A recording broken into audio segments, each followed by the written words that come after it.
Welcome to the Naavik Gaming Podcast, where it is our mission to explore the business and future of video games.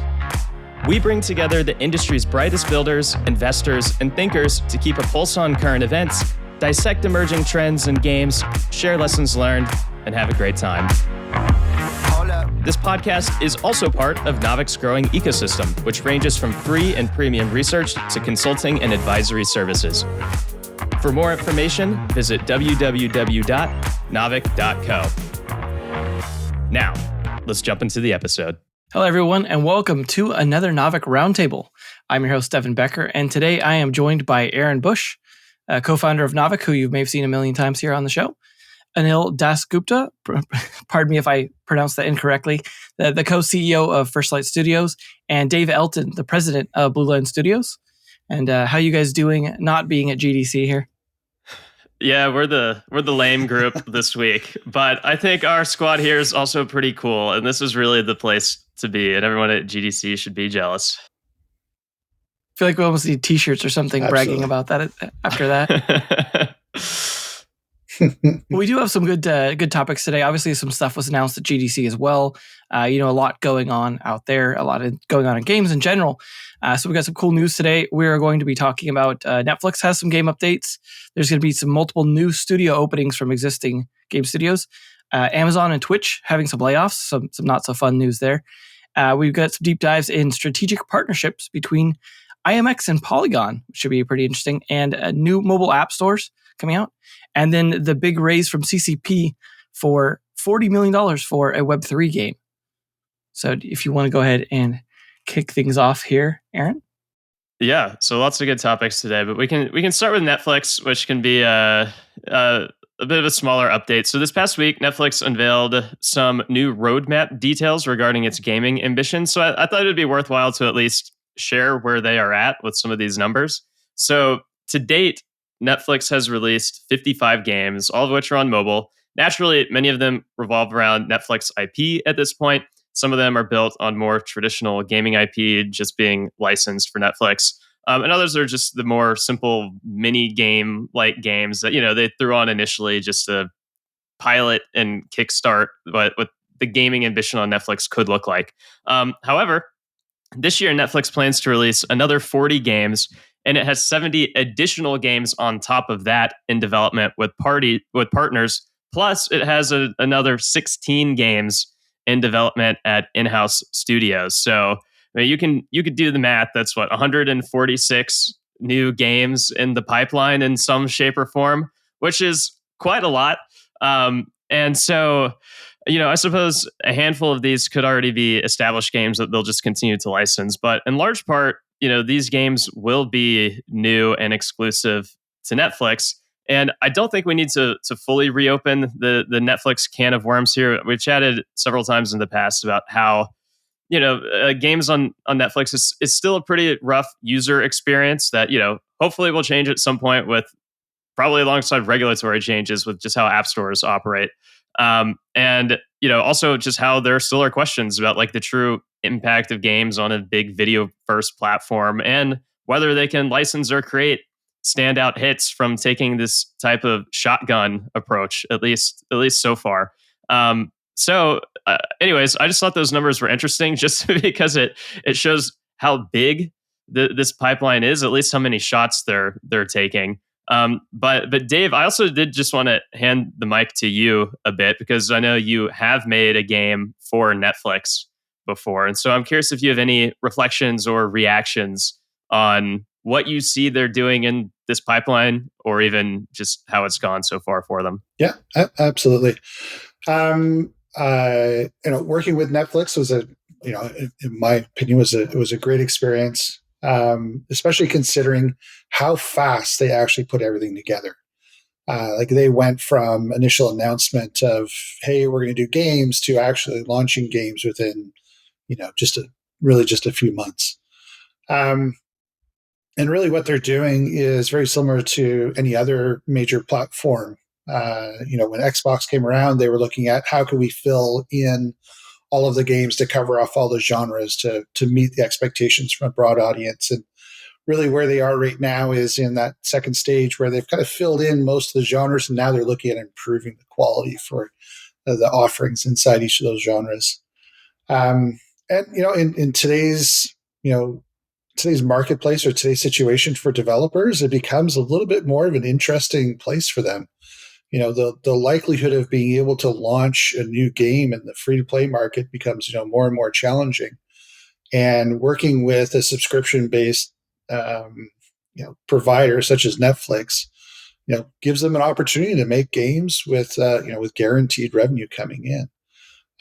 So I think from the developer's perspective, working with partners like Netflix becomes more and more interesting as they're looking at how can they diversify their portfolio to make sure that they can survive as we all figure out how do we best market games in the current situation. What do you guys think about the shotgun approach that Netflix is taking? I just said there's 146 games in the pipeline.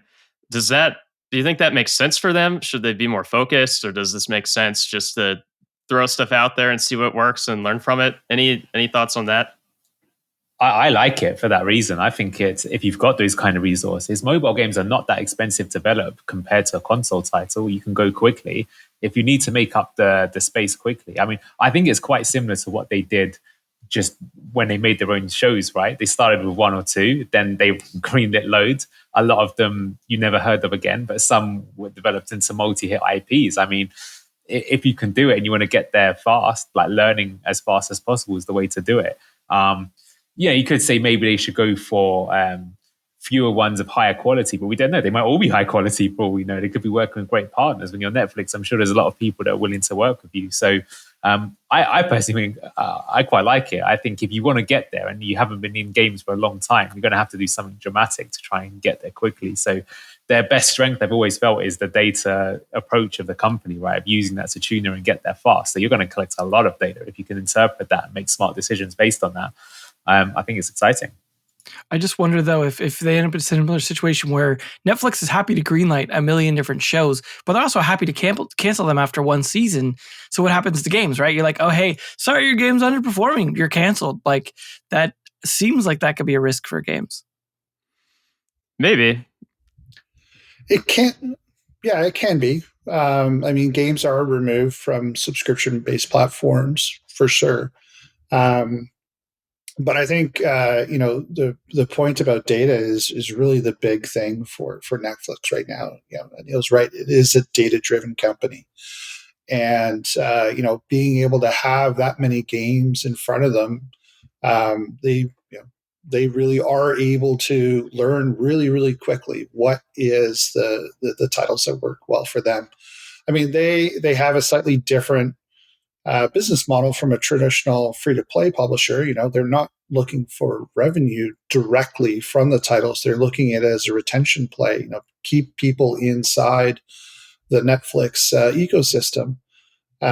So, they're going to be learning new things on their own.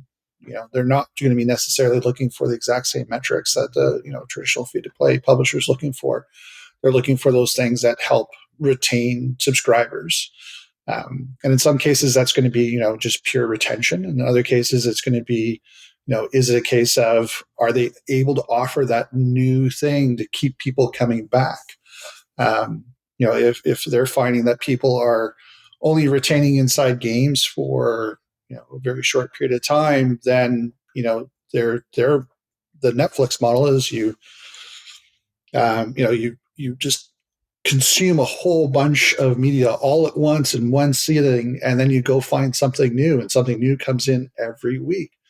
And so they may be looking at that exact same model in terms of games. Well, speaking of expanding out into more games and things like that, we've got some new studio openings. You want to dig into that, Dave? Absolutely. So we've got 3 new studios that were announced just over the last little bit. And in the most case, it's really about doubling down and supporting the games that have really made large marks inside the marketplace. So the first one, Respawn has announced Respawn Wisconsin. And they're going to be part of the overall development team the live ops team in supporting Apex Legends development. So they're going to be working directly with the existing studios, which are in LA and in Vancouver. And their main goal is to make sure that they are able to keep up with a new season every 3 months. Dream Games, a company that has seen fantastic growth through their one game of Royal Match. They've opened up a new studio in London. As part of that, they're looking at growing their headcount from about 160 people to about 250 over the course of the coming year. They've brought on a couple of ex-King executives to fill the roles of chief marketing officer and chief people officer. And so that London office is the main part of supporting the global expansion and mostly in support of Royal Match. And then finally, Big Fish has announced a new studio in New Orleans. So they're the home of Evermerge and Gummy Drop. And for them, I think what they're looking for isn't necessarily support for a very specific title, but they're looking at how can they bring in a new talent pipeline. So going into a region inside the States where they hadn't previously had any studios. So and they've been supported by the New Orleans Regional Economic Development Group. So they're looking at how can they bring in new talent new technology studios into the Louisiana area. Guess they're going to be scouting. But I think that one of the main things is they can get a lot of fresh out of college talent right there. I think the main story is how are people able to continue to support the games that have been doing really well and double down on those titles. Do you know if Dream Games, are they building a new game or two? Is that part of what's fueling the growth? They've just been so impressive. I'm curious what they're up to if they're doing something new. I wouldn't be surprised. A lot of the founders came from the studio that obviously has put out a few well-to-do games. But at the same time, I mean, Royal Match is doing really, really well. I wouldn't be surprised if they had a few games that they're working on, but I would assume that they're going to take their time on them and make sure that their KPIs are really solid. Sense. Yeah, I almost wonder if it'll be like let's continue it in the Royal series, the way there was like Saga games, stuff like that. So we'll end up with some kind of Royal whatever game next from them. Royal merge. But it's good to see more studios in the States. With a lot of people oftentimes trying to go to maybe some cheaper places to see one in, Louisiana, one in Wisconsin. I think as an American, I'm a little biased, but I think that's pretty cool. But unfortunately, we also have the flip side of that, which is some downscaling coming from Amazon and Twitch. If you want to dig into that, Aaron. And I'll keep this brief. So the so-called year of efficiency, as Zuckerberg at Facebook has aptly put it, it continues to make the rounds this week, affecting Amazon, which in turn led to 400 or so layoffs at Twitch. At this point, none of this is super surprising. It's just a different economic and operating environment where large companies who projected a certain level of growth that, they saw over the past couple of years and hired for it. It didn't pan out that way. And so they have to make adjustments. And with a company like Twitch in particular, which reportedly, is still struggling with profitability and, still fighting for its market share and all of that. And also is likely to face some pretty heavy post-COVID decelerations too. And probably made some errors in how it was projecting its future. It's not surprising to see it trim its cost structure. So, not great news, but news nonetheless. But the other thing I wanted to pair it with was that at the same time this was announced, or roughly the same time, Twitch also swapped its CEO. So Emmett Shear, who was co-founder of Twitch and has been CEO for 16 years, he just stepped aside and handed the reins to Dan Clancy, who served previously as president of Twitch. Now, I don't know enough about Dan to comment on how he'll manage the platform any similarly or differently from Emmett Shear. But what I will say is that even though Twitch probably has had room to improve in terms of how it's managed platform rules and dealt with creator support over the past few years, and it's found itself in a bunch of controversies over time. Despite all of that, it's actually held up. Its market share has held up better than I thought that it would have if we look back over the past couple of years. On one hand, Facebook gaming and what they've done on the streaming front, that's pretty much just fizzled out. That's not what they're focused on, and so that's one big potential competitor, especially in emerging markets that isn't super relevant anymore. And then YouTube, I also thought would have gained even more market share by now, especially because of one, how it's just a hub for all things video, and two, they also started striking more exclusive deals with big creators as well. But for whatever reason, maybe it's just in terms of how streaming is a priority or not for YouTube, or even just leadership changes, such as how ever since really Ryan Wyatt, who was the head of YouTube gaming a year or two ago when he left for Polygon Studios, he wasn't the first to leave, and there's sort of been a train of exiting after that. Maybe that's had some impact there too. But anyways, I'm just curious to see how both kind of tightening the ship and having a new captain at the helm, what that could mean for Twitch going forward, whether they'll be able to maintain their share or even grow it in surprising ways, or if that won't turn out. I think we'll just have to wait and see how this new CEO navigates. But anyways, just thought it was a pretty interesting moment and a kind of a reminder to keep an eye on what's going on at this company. It definitely sounds like they don't really have a whole lot of competition. Like everyone that's tried pretty much to take a piece out of Twitch hasn't seemed to have lasted. So they seem to be in an okay position as long as streaming's popular, and if they've just kind of tightened things up, puts them in a good position, I think, to continue going forward. Yeah, but we'll see how the next year goes. The network effect has held up a lot better than I thought it would. I mean, we obviously saw with Mixer when Mixer was just throwing money left and right back in the day at streamers like Ninja and Shroud. How that didn't work, and Twitch just kept on being Twitch. But on the flip side, like, who has better network effects than Twitch? YouTube. 2 billion people in the world use YouTube, and so for Twitch to still be fighting, as well as they are against YouTube, that's kind of the more impressive side of the equation for me at least. But of course, in the next 2-3 years, everything could change. So we'll see how it goes. Well, with Ryan Wyatt going over to Polygon Studios and being the master of partnerships, he actually kind of brought that over to Polygon, because I guess we've got them announcing that they are partnered up with their arch rival, Immutable, which was a pretty exciting announcement at GDC. Yeah, let me take this one. So I think this is super interesting. I don't think anyone saw this coming. I'm quite deeply involved in Web3, and no one I knew about this. It was really taken aback. So to give some kind of context or some background here. So Immutable X, IMX, they're based in Australia, unicorn sort of darling of the Web3 space. They're really sort of, their mission statement is to make it seamless to get into Web3. They have kind of their own platform. They handle all that stuff in the background. You just go and make your own game and you plug in. They got a game called Gods Unchained, which is kind of like a Hearthstone type clone, which is one of their kind of premier products that use their technology. Polygon Studios, the aforementioned, they have their own kind of side chain to Ethereum. They've been using that. They've really pushed themselves as being like the chain for supporting mass game adoption.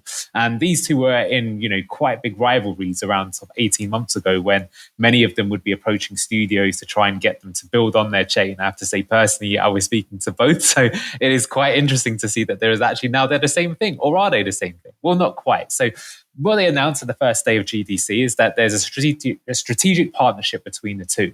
And essentially what IMX is going to do is they're going to be using some of Polygon's technology to do their own zero-knowledge EVM rollout. Don't want to get kind of too technical in terms of what this means, but it allows you to kind of do blockchain transactions at a much faster speed to really kind of help for scalability. At the moment, using things on the blockchain, sometimes it can be slow, sometimes you have to pay expensive gas fees, as we call them, things like this. And if you're talking about having mainstream adoption and having hundreds of millions of people using it, there need to be solutions in place to handle this.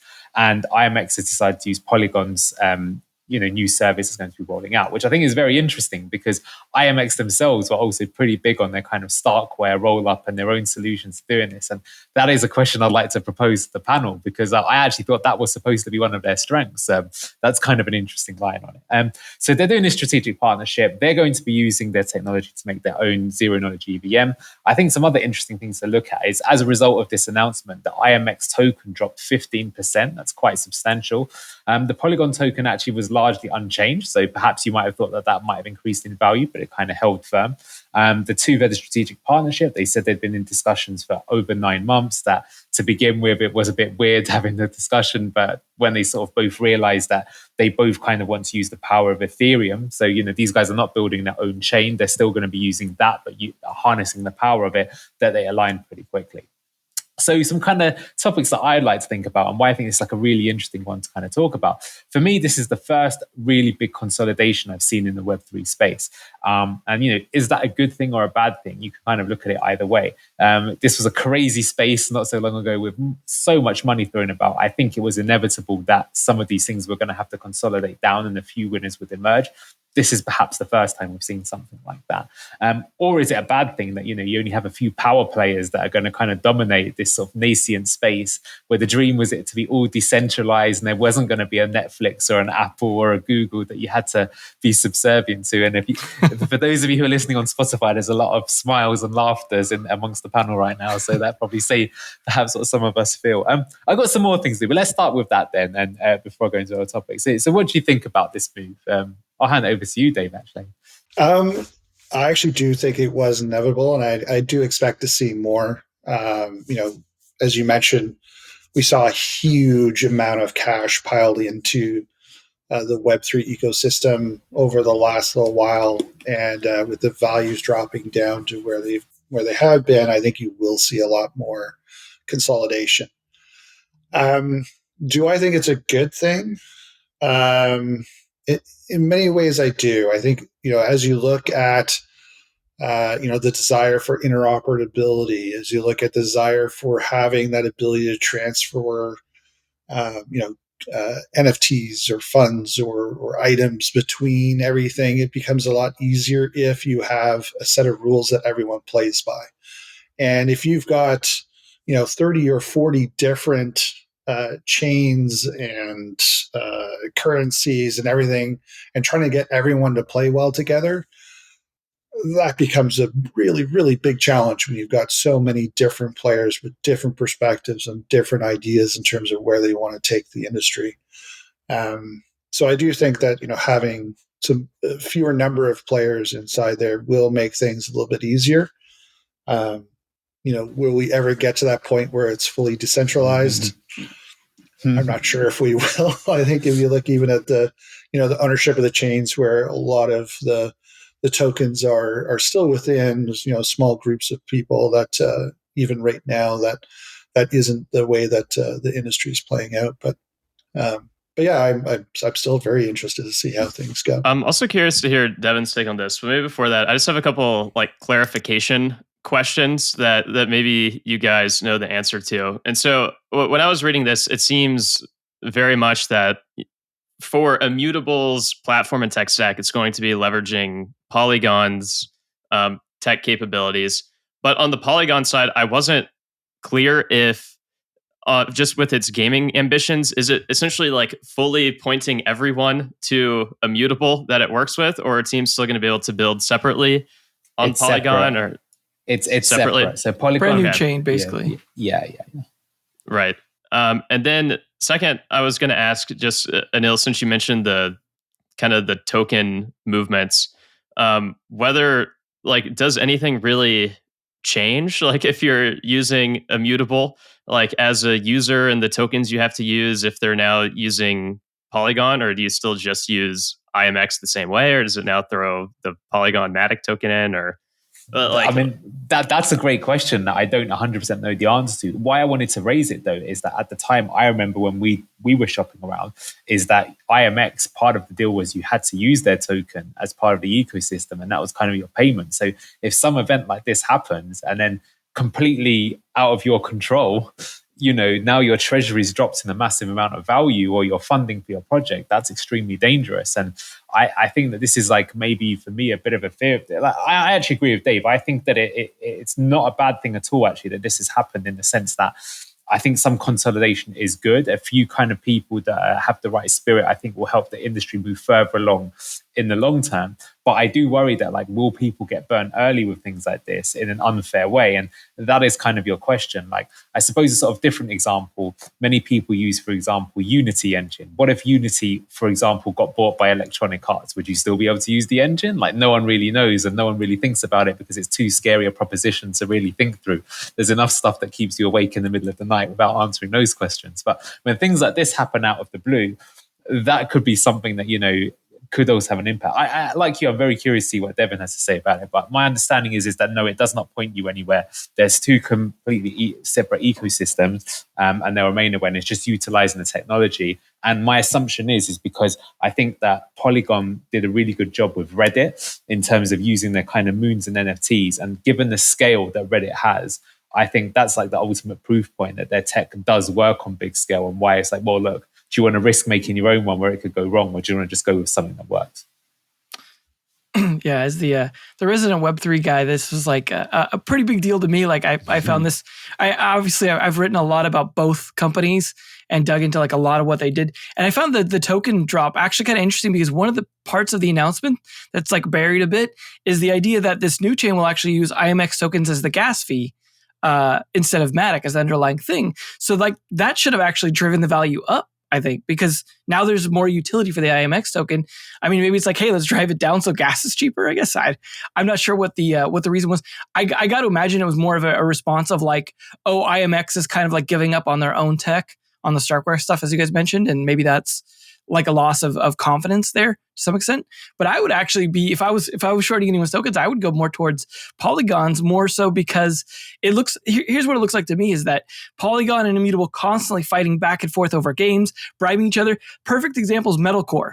It went from Immutable to Polygon, and according to their keynote, back to Immutable again. And it's like they're just constantly fighting over custody of their kids like every 5 seconds. And I think I feel like what happened is Polygon looked at that and went, you know what? This is distracting us from building all of our infrastructure stuff. We're not just a game platform, whereas Immutable is a total gameplay. They're not trying to do the Reddit onboarding. I mean, they have the GameStop thing, which is, I guess, somewhat relevant, especially the ties between GameStop and Reddit in some ways. And so, like, I can understand why Polygon was just like, you know what? You guys take games. Like, this, we got so many bigger fish to fry. We've got Starbucks to deal with. We've got all these other things we need to be working on, because you see very different takes too. From you had Ryan Wyatt talking in their panel they did, and then you had Sandeep talking on a podcast on Bankless's podcast, and Sandeep almost looked happy about it because he's like, "Oh, we get to just focus on infrastructure. Like that's what I want to do. I want to focus on the tech." And it's kind of funny because this is actually a big launch for them in a way, since their ZK EVM was only on a test net before. Like it hadn't hit a main net yet. So this is like a first big selling point for their tech, to like get their tech out there for ZK EVM, because we don't have a great mainstream ZK EVM. And like Immutable was pushing the ZK thing, but not fully compatible. Like you weren't really doing like a lot of token stuff or anything on chain. It was all just like trade NFTs gasless, and that was like their only selling point. So I think this is a pretty big deal for gaming if people adopt it. But I'm curious, Anil, yourself being a Web3 developer on Polygon, is this an attractive thing for you guys? Like, are you like, hey, maybe we should move over to this? To be totally honest, we're still trying to get our heads around it ourselves. Like that's the thing. What does it mean? I feel like the communication from both parties is pretty poor, if I'm being honest. I think that they should make it clear, because these, like I say, can have sweeping changes, and what should it mean, and where does it stand? And they say in the announcement, IMX have got their great kind of passports of Web3 sort of feature, and does that mean Polygon want us to use that, or use our own thing, or what are the solutions? Because really, what both platforms are trying to say is, you just concentrate on making your game, and you can rely upon our tech to do the heavy lifting, which is great. But then it's like, well, we can't, because we've got to keep changing our minds as to like which solution we're actually going to implement. So, I really wanted to take on this topic because I think it's really interesting. Already some great takes from the panel as to what it means. I think we'll have to see what kind of comes out in the wash, as they say, as to where we go next with it. I will say, to be fair, though, that we're built on Polygon. It does seem to be pretty stable for what we've used it for, which is certainly an improvement over some blockchains we've seen. So we've been quite impressed with them so far. But I do think people need to get the message on. Maybe a question I would have just quickly is, what does this really mean for IMX? I mean, is that now their major kind of feature is more just like the onboarding part, or because I seem to remember that that was one of the big things that they did it all ZK themselves in the past. So that's unless I'm misunderstanding, that's like a curious thing that like why that's no longer the play that they're using someone else for it. Yeah, and they just launched the Unity plugin as well. So you have to wonder, will that Unity plugin be updated for this new chain as well? Because like the current one, I can't imagine would work with this unless there's like already the features baked in and you just have to like switch somewhere in the settings. But it's pretty different, right? Because like you're actually having to deal with your own potential smart contracts on the chain as opposed to the existing Unity plugin, which was more of like, let's talk to Unity, the IMX API and let it handle stuff. So like that's, more control for the developer, but also more like that plugin has to handle now.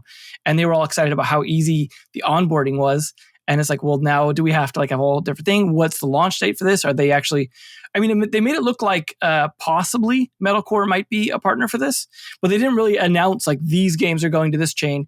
And like, I do wonder if we'll have some potential gamer confusion in the future about which chain they're playing on, which chain, like whatever. But I also at the same time, like, I think it'll be obvious if you're following the developers like that move over from Polygon that need the EVM part. Well, okay, obviously they're going to be on, if they're moving to Immutable, it's going to be the ZK EVM one.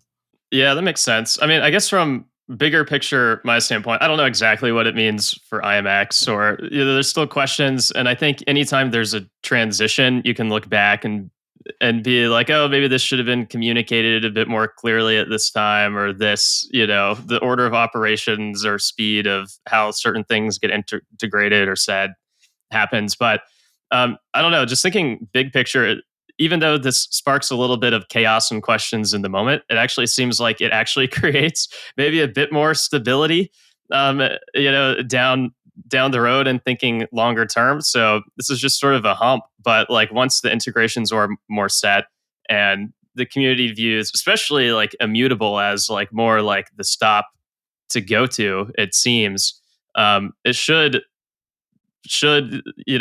lead to much more clarity and ease of communication and less confusion down the road is sort of how I look at it. And really like props to Immutable for pulling this off and really solidifying, their own ecosystem as like a leading contender here.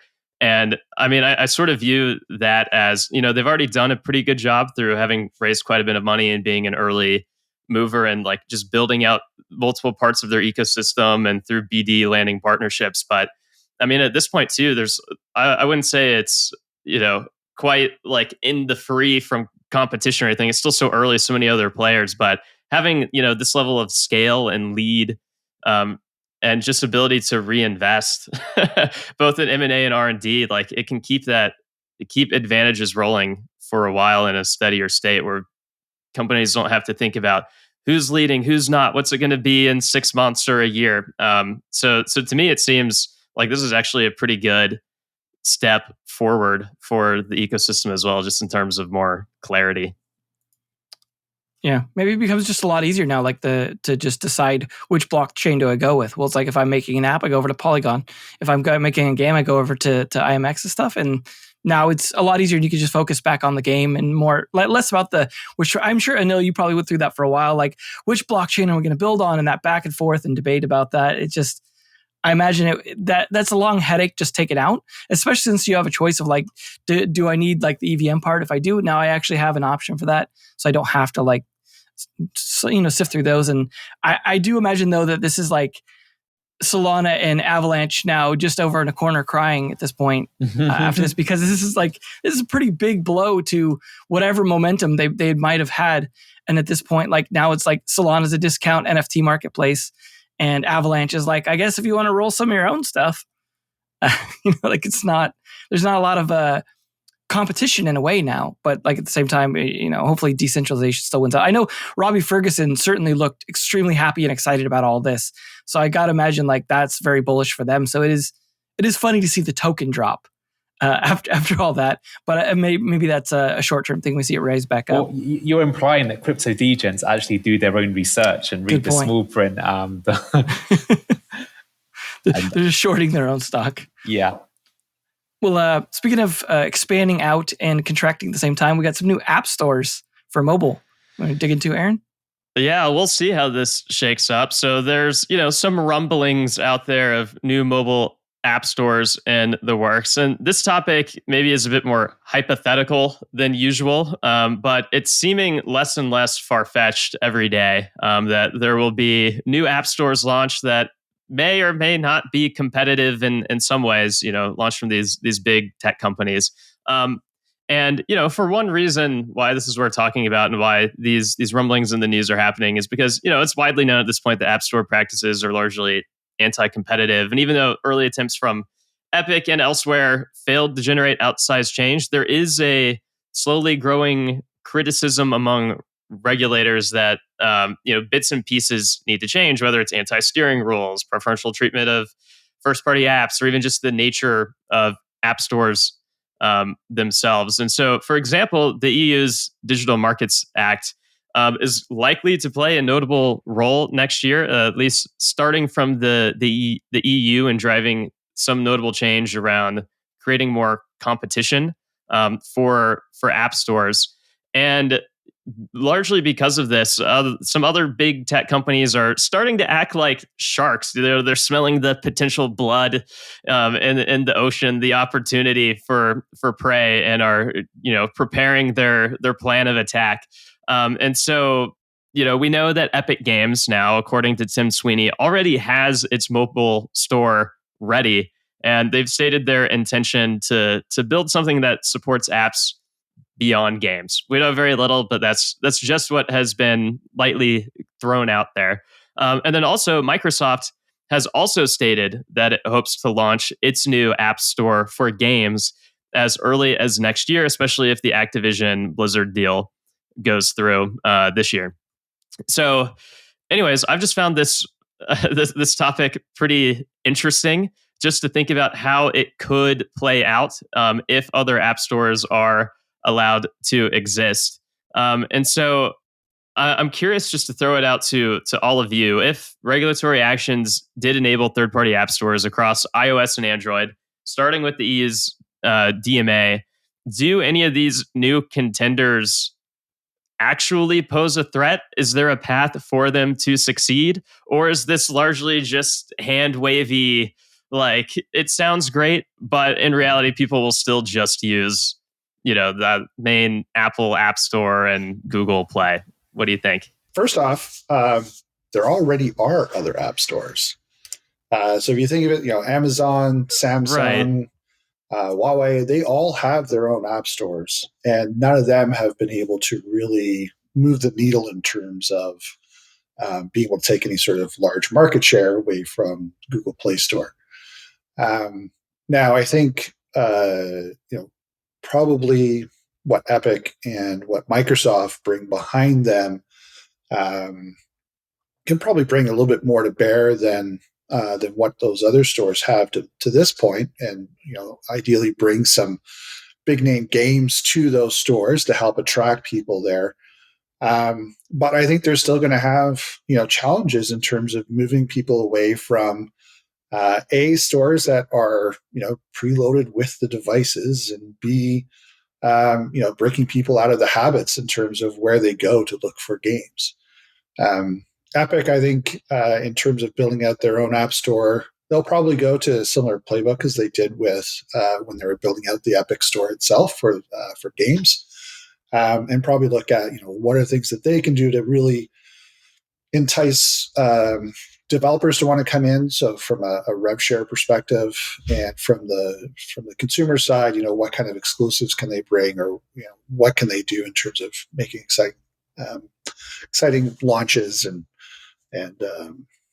giveaways for players, for users. Microsoft, hasn't necessarily seen the same success with their store as what Epic has been seeing more recently as they battle against Steam. So it will be, I think, interesting to see what Microsoft does for store wise and how successful they end up being in that regard. I was going to say, I mean, I think a lot of it depends on execution, but I think there is a huge opportunity here.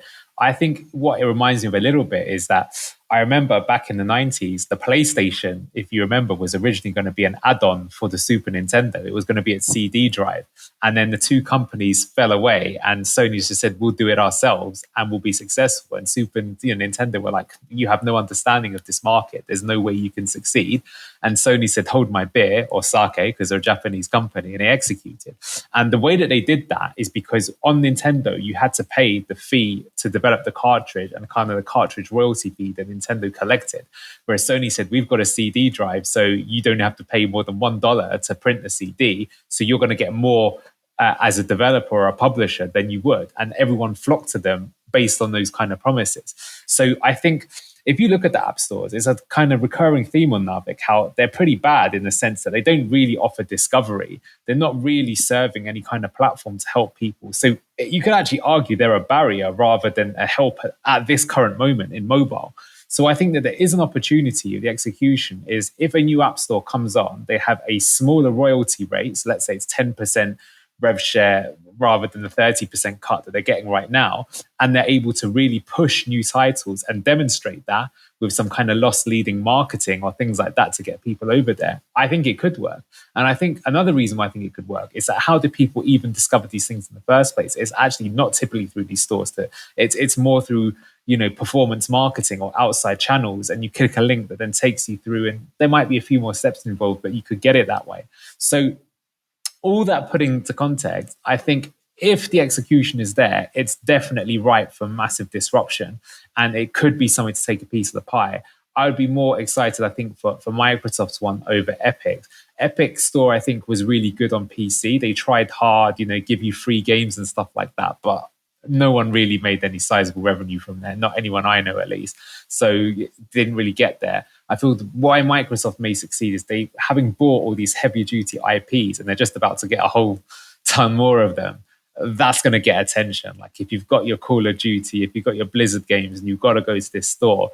I mean, how did Steam pull it off on the PC to begin with? Right? It was you have to have one Half-Life 2. You got to install Steam, right? And people put up with it, and that's where we are right now. Do I think it will happen? Too early to say. But I think that it seems to me like that this has been planned for a long time. I'd even go as far as saying that's probably the reason why they even went ahead with that, the Activision Blizzard merge. A lot of them were saying that the King and their, stuff on mobile was a big reason why they wanted to do it. So you're taking some pretty big players, I think, over to you to make people move over. Let's see. But I think that they may be successful with it. I think they'll start to make some inroads in it, yes. It seems like gaming is really the only main possible wedge where something could be pulled off here.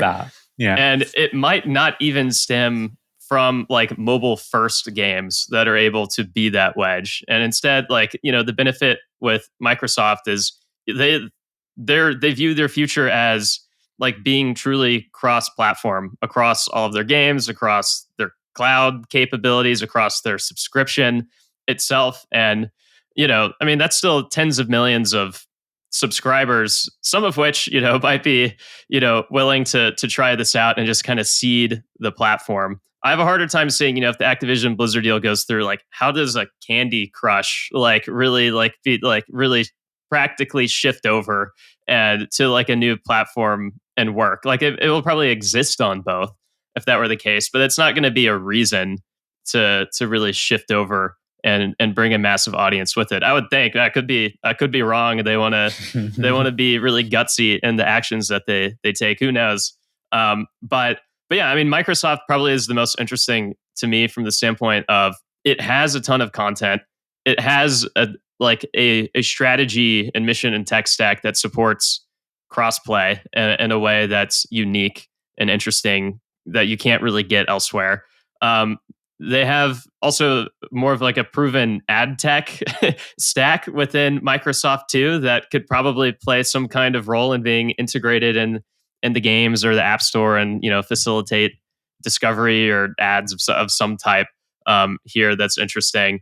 And yeah, I mean, they also just have a competitive budget. They have a lot of money that they could probably be willing to burn for a while and play the long game. I mean, I'm sure Epic would think similarly, but they don't have the balance sheet of a Microsoft to be able to go really hard in all of these different directions, these different loss leading directions at the same time and last over time. So yeah, I'm curious. I have a really hard time seeing how like beyond games, how other app stores would really shift, get spun up or shift over or something like that. But I don't know. Maybe there's a world where if Microsoft is able to succeed and bring over tens of millions of gamers, that it could start to, also creep out its, circle of what it offers, and to more productivity tools or who knows.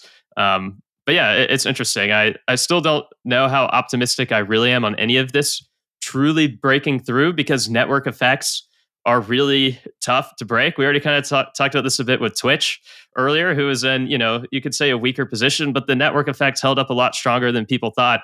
Whereas in this case, Apple in particular, but also Google Play, like they are the giants with the giant network effects. They're just going to be really hard to break. And it'll be hard for consumers to really want to make a switch unless they have a super obvious reason to, which is not going to be most people probably. But yeah, interesting to think about. What do you think, Dave?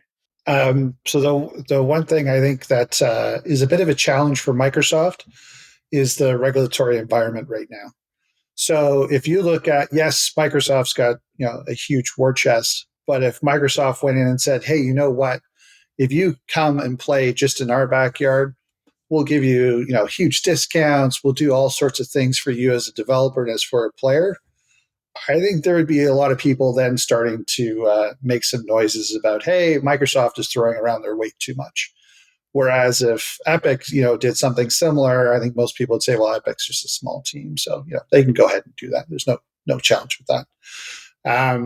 But yeah, I do think Epic is going to have some challenges in terms of, you can do a nice discount on a PC game. You could take 25% off.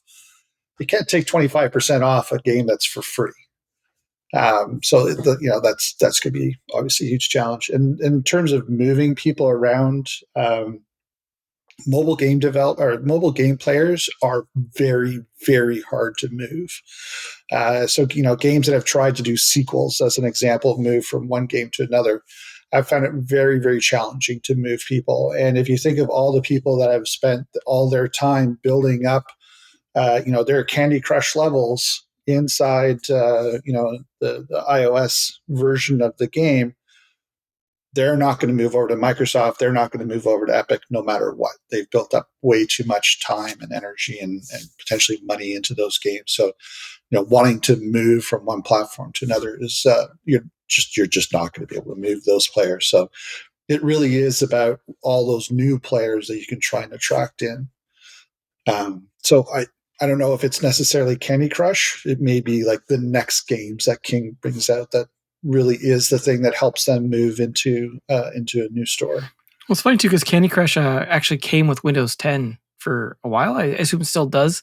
So it's like, it's not like there wasn't already. I mean, I got to imagine Microsoft's got some stats on that, on whether or not like they saw people actually playing that on desktop, the way that, their Solitaire collection is their other thing they try and push, right? And maybe they were seeing it as like, this is like the alternative to Solitaire. Because it kind of is the mobile I mean, not truly an alternative, right? Because Solitaire does pretty well on mobile still too. But I thought it was kind of interesting that Anil brought up the whole Sony to Nintendo thing, because Microsoft kind of went through that, like just dumping money into Xbox to make it happen. But they've also had like monumental failures on their own app stores previously, their own devices. You've got like the Windows Phone, the Zune, all these other things that they tried to do to try and pick that up. Even I can't even imagine the Windows Store has like the level of adoption that they want, and that's baked into the operating system, and like pretty much the only competitor, quote unquote, on the operating system. So it's like it's an interesting position, I think, for Microsoft to be in, given all those other factors. Plus the idea that Aaron was kind of teasing that like you go from being like fighting these regulatory bodies, considering you a monopoly with the Call of Duty pick, to suddenly being the savior of breaking up the Apple Google duopoly by being the alternative. It's like, which are they? Are they friend or foe to the regulators at this point? It's a very interesting position for Microsoft to be in, but I'm sure whatever it is, they'll spend tons of money on it. And succeed or fail, money will be spent. So hopefully people could get in on it. Maybe it'll be like the Netflix kind of thing, like Dave was saying earlier, where like, it's just maybe, hey, it's something we can get some guaranteed revenue on if they're willing to like the Epic deal, give us some sweetheart thing to get in on this. Like maybe it's just a good way for some initial studios to build up. Like it's an opportunity here to ride that wave, whether or not it crashes on the beach or keeps going. It's a wave. But we've got another pretty interesting Web3 here. We're not trying to turn into the crypto corner, but GDC actually had some good Web3 announcements. And we've got a big one from CCP, the makers of EVE Online, with a big $40 million from Mr. Moneybags A16Z for a Web3 game. Absolutely, yes. So thank you for stealing my lead in. But CCP did announce 40 million. So along with A16Z, obviously there were a number of other contributors to that raise. So Makers Fund, Bitcraft, Nexon, interestingly, especially since Nexon also announced that they are bringing in the world of NFT into one of their products. So I mean, we all know that EVE Online, the flagship game for CCP, has been around for almost 20 years. I think their anniversary is in a couple of months. And it famously has been, one of those games that gets called out whenever you're talking about what is a successful game economy looks like. This is a game that has seen incredible wars inside the game, seen incredible movement by the players, players playing a wide variety of roles. And you've seen, huge amounts of money move inside the game, get lost inside the game. But in terms of like an economy, it's something that, a lot of people have been able to point to and say, this is something that they've done right. And I think as you look at some of the challenges inside a lot of crypto games, NFT games right now, is that how do you build and maintain a successful economy so that players do feel like if they're going in, they're spending their money, that they're going to have that long-term, good feeling, good experience, and that, if they're going in, they're putting in, the equivalent of, I think there was an estimation to build up one of the capital ships is like the equivalent of like $8,000 or $9,000. That is something that's going to be maintained as a value point throughout. Now, what the money is being spent towards is not directly inside EVE Online. It is for a game that is separate from EVE Online or any of the other products that they have in development. So it is operating entirely by itself, at least for the moment. So you're not really going to see it as an opportunity to see interoperability where, you buy a ship in one EVE Online universe game and be able to transfer that into another EVE title. But it definitely will be interesting to see how they are able to balance that economy when the EVE Online is much more of a closed economy. The value that comes into the game stays inside the game. For me, one of the other interesting bits outside of being able to see if this is a successful economy based around blockchain and NFTs is this game, according to the announcement from CCP, is that they're going to be allowing a truly open third-party development to create a relationship between worlds and players, in their quote.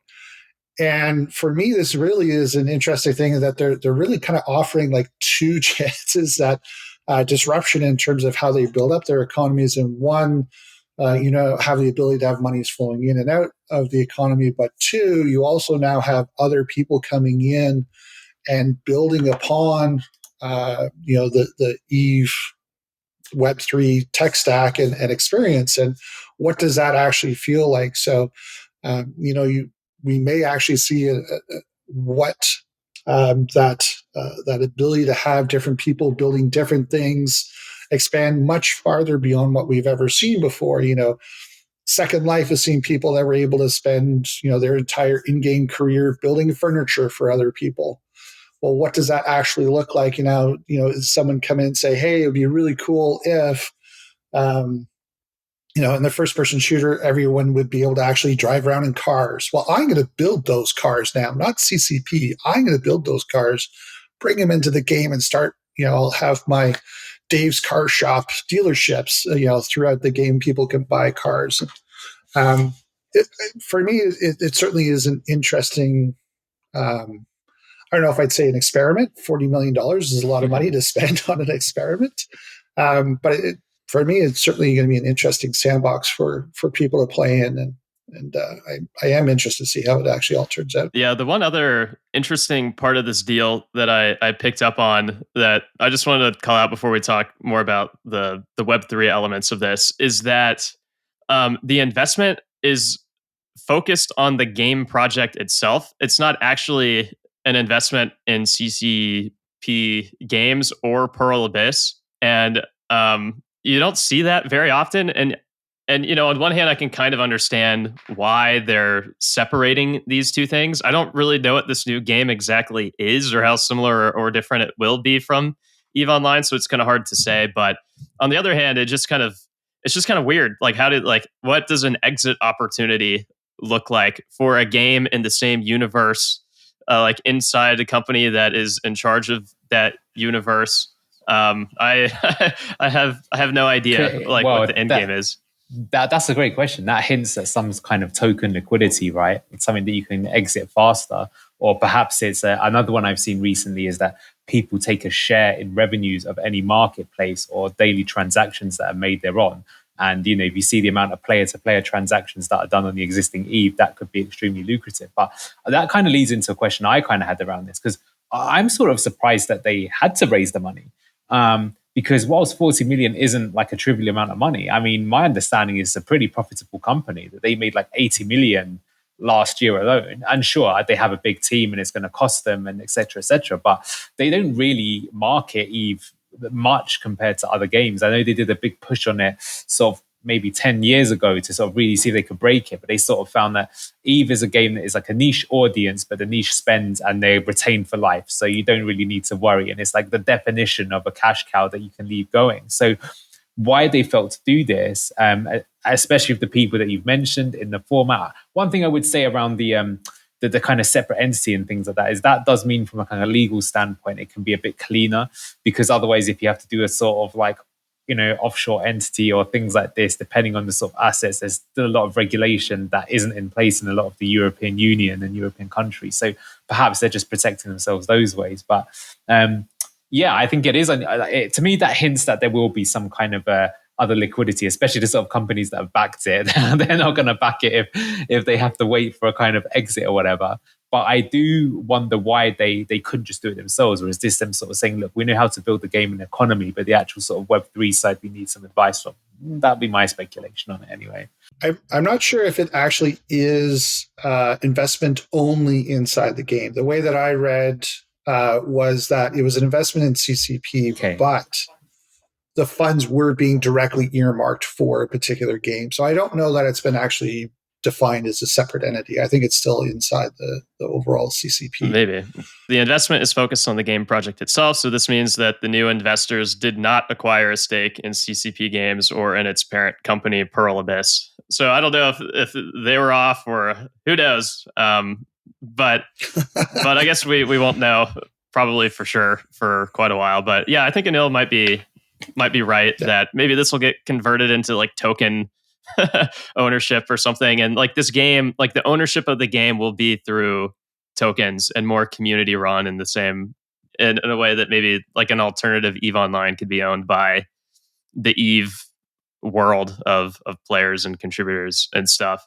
I don't know, we'll see. But yeah, the other part of this that I thought was really interesting that you hit on a bit, Dave, was the composability part, because I think EVE Online, it has EVE has an API that has enabled players to build some really interesting things. I'm not an EVE Online player myself, so I don't know in detail, but It seems really, really interesting and compelling. And so, but to be able to do that in more of a blockchain setting where composability, building on top of like whatever the game is set on, whatever blockchain it uses, being able to unlock UGC in new ownership and economic driven ways. That just feels so core to what EVE Online has been. And again, I don't know what this game even is and how much like EVE Online it'll be, but just based on what they have built in the past, it seems like an exceptionally good fit here compared to many other places where we've seen announcements like that been made in the past. And I think from an audience fit, it fits a lot better.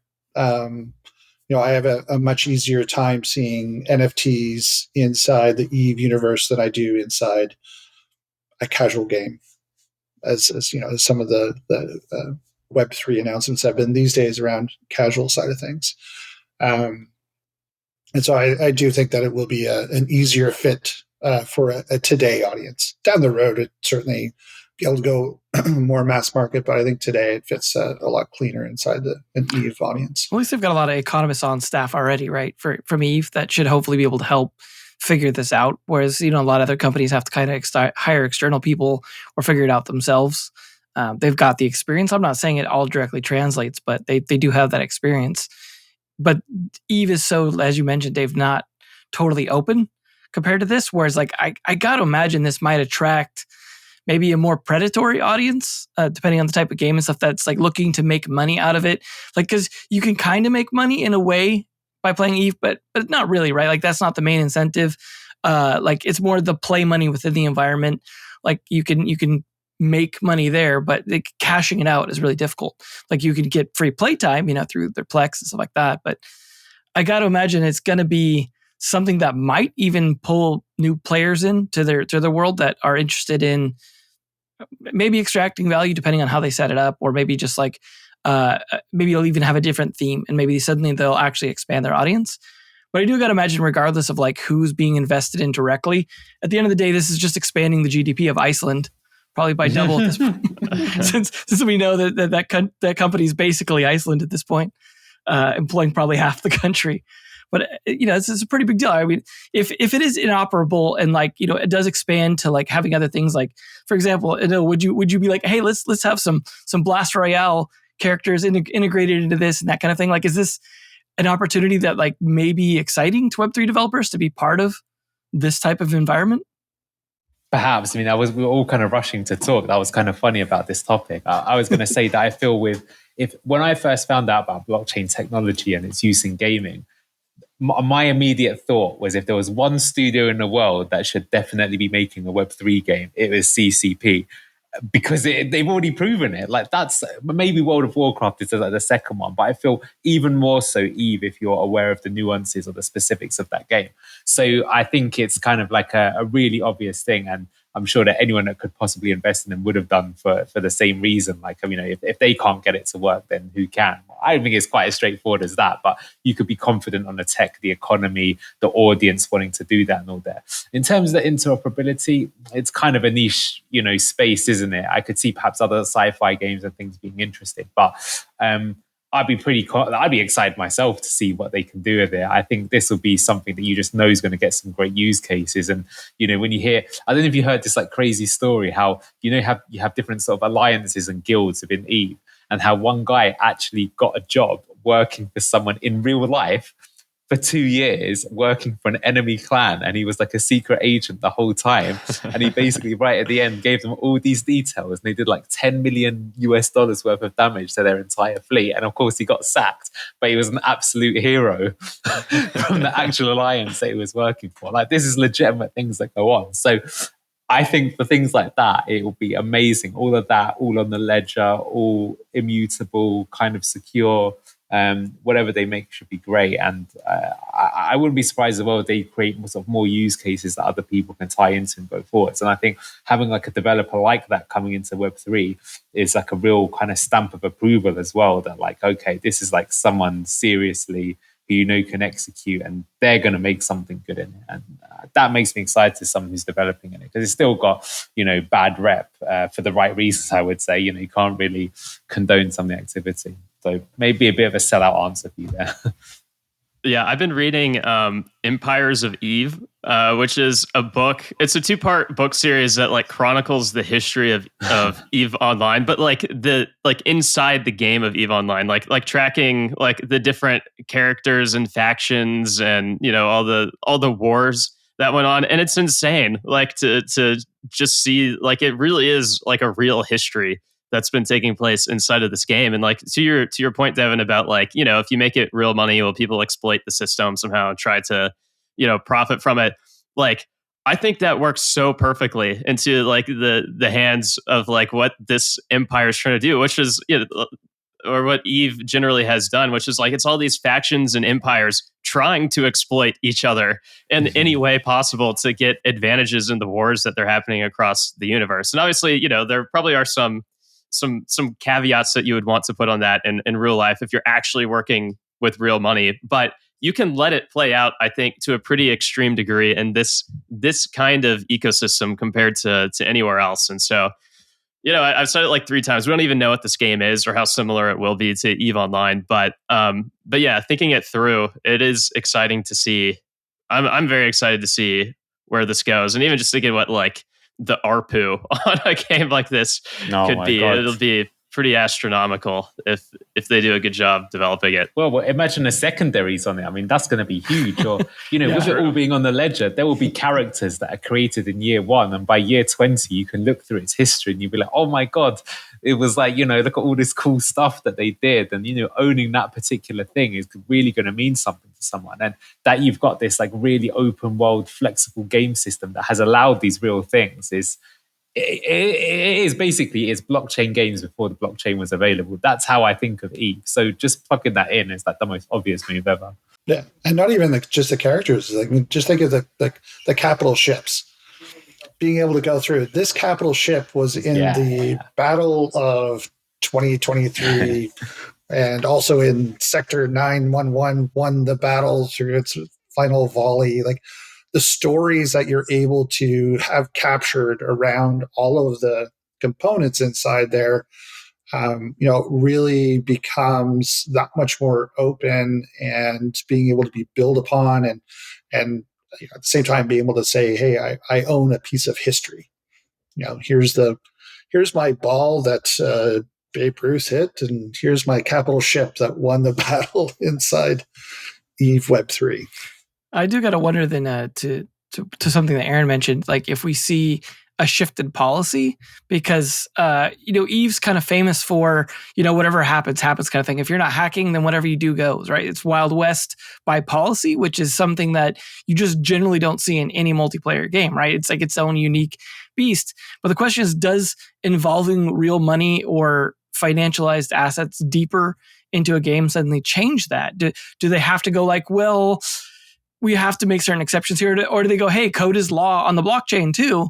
Like it's its own Wild West, as long as like the things weren't exploited in some way, like the smart contracts weren't exploited, then hey, that's that's how it goes.